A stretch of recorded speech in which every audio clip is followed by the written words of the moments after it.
Shot d'écho à l'heure de latte. 17h. Salle de réunion neutre en étage élevé. Une vue imprenable sur les montagnes, soleil couchant.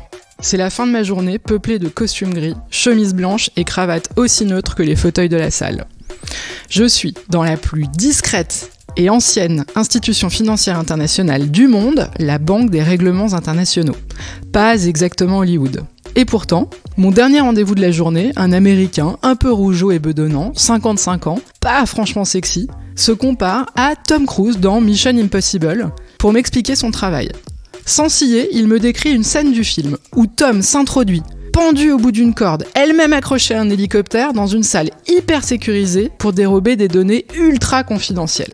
Et là, l'Américain m'explique qu'il travaille dans une salle du même acabit. Ils sont 7 dans le monde à y avoir accès. Double porte blindée, boîtier noir, code d'entrée et empreinte digitale. Respect. Cette salle abrite les positions financières quasi en temps réel des 30 plus grandes banques du monde. Depuis la crise des subprimes, elles ont été identifiées comme les points névralgiques du système bancaire international, on dit systémique dans le jargon, et on les surveille comme le lait sur le feu. Il y a Goldman Sachs, BNP Paribas, Deutsche Bank, Société Générale, entre autres. Ces 30 banques sont tenues légalement de fournir des données en temps quasi réel de leurs activités dans le monde.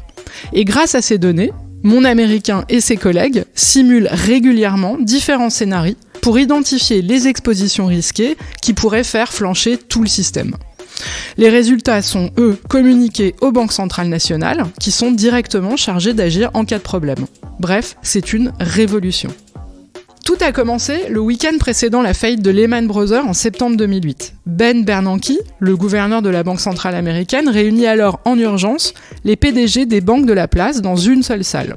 C'est dimanche. Il leur demande de lui donner une estimation de leur position vis-à-vis de Lehman pour évaluer l'impact de laisser couler la banque. Il faut décider en quelques heures si Lehman est too big to fail, c'est-à-dire si sa faillite risque d'emporter le reste de tout le système bancaire mondial.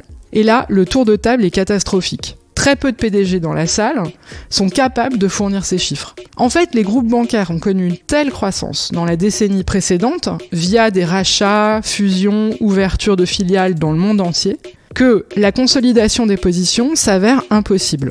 Autrement dit, les banques sont devenues des systèmes tellement complexes qu'elles étaient hors de portée du superviseur au moment de la crise. Bon, on sait que Lehman fera faillite le lundi 15 septembre 2008 et on connaît la suite. La réglementation bancaire a significativement changé depuis. Le système d'airbag en cas de choc a été renforcé et un statut spécial a été donné aux banques systémiques. Plus elles sont connectées, plus leur airbag est épais. Bon, il y a encore débat sur le niveau de protection. Les pro-réglementaires pensent qu'il faut doubler la taille des airbags pour être complètement à l'abri des crises.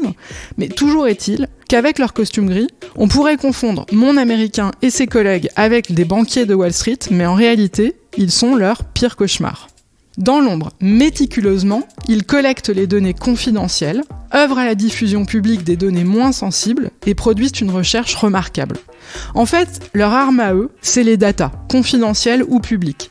Ils constituent une petite équipe qui, dans l'ombre, œuvre à la stabilité financière qui est un bien public fondamental. En fait, ils sont bien plus sexy à mon goût que Tom Cruise. La transparence, l'accès aux données sont des armes puissantes pour s'attaquer aux enjeux contemporains. Eh bien, en France, le Conseil constitutionnel n'est pas du tout de cet avis-là.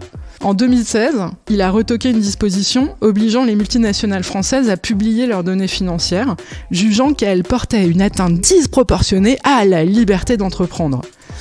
Cette disposition émanait d'une directive européenne de lutte contre l'évasion fiscale. En effet, plus les entreprises ont des activités à l'étranger et moins elles payent d'impôts.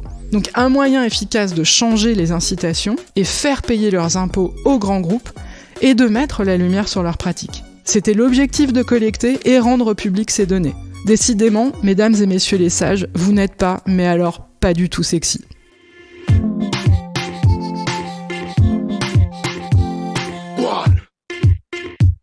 C'était un podcast de l'université Paris-Dauphine, PSL.